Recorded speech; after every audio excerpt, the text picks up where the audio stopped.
Cancer Healer Center, a new beginning.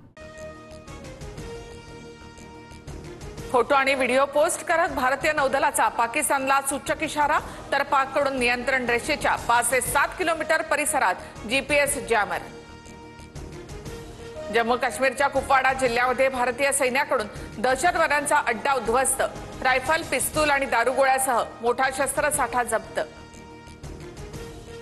Pahalgam हल्ल्यातील संशयित दहशतवाद्यांना सैन्याचा दणका. आतापर्यंत जम्मू काश्मीरमधील 6 दहशतवाद्यांची 7 घरं जमीनदोस्त. भारताने पाकिस्तानींना दिलेला अल्टिमेटम काही तासात संपणार. अटारी बॉर्डरवर पाकिस्तानी नागरिकांच्या वाहनांच्या रांगा. आतापर्यंत 191 जणांनी भारत सोडला, तर 287 भारतीय मायदेशात परतली. देशाच्या सुरक्षिततेसाठी कडक निर्णय घ्यावे लागतात. सर्व पाकिस्तानींना भारतातून बाहेर काढणार. कुणी अवैधरित्या राहत असेल तर तेही शोधलं जाईल. मुख्यमंत्री फडणवीसांचा इशारा. सिंधू आमची लाईफलाईन. आम्ही सर्व प्रकारच्या चौकशीसाठी तयार, पण पाणी रोखल्यास चोख प्रत्युत्तर देऊ. पाकिस्तानचे पंतप्रधान शहबाज शरीफ यांचा इशारा. एकतर आमचं पाणी सिंधू नदीतून वाहेल किंवा त्यांचं रक्त.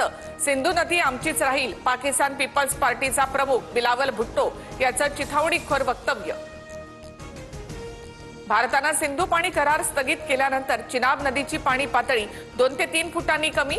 पाकिस्तानच्या सियालकोटमधील मराला भागातील व्हिडिओ समोर.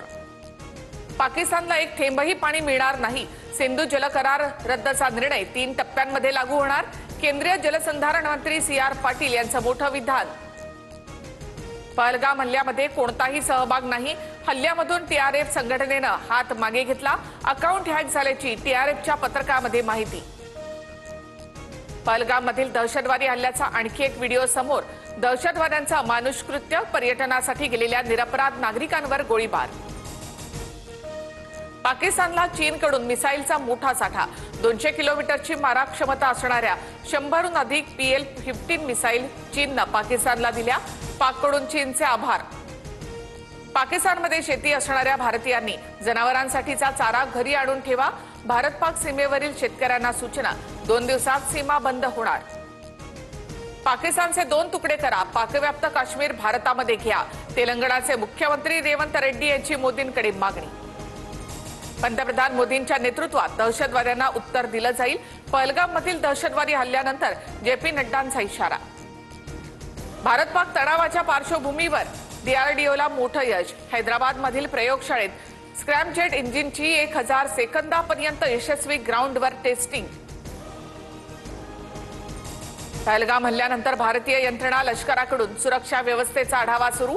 त्यामुळे संरक्षण मोहिमेचं थेट प्रक्षेपण दाखवू नका. केंद्रीय माहिती आणि प्रसारण मंत्रालयाच्या सर्व माध्यमांना सूचना.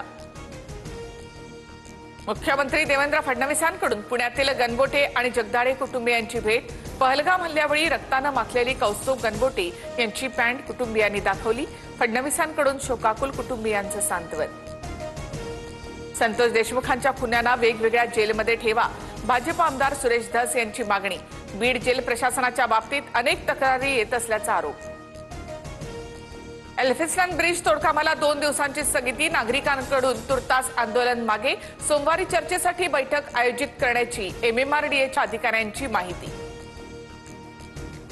राज्यभरामध्ये हलक्या पावसाचा अंदाज. कोकण, मध्य महाराष्ट्र, मराठवाडा आणि विदर्भात तुरळक पावसाची शक्यता. विदर्भात 27 आणि 28 एप्रिलला गारपिटीचा अंदाज. Cancer Healer Center, a new beginning.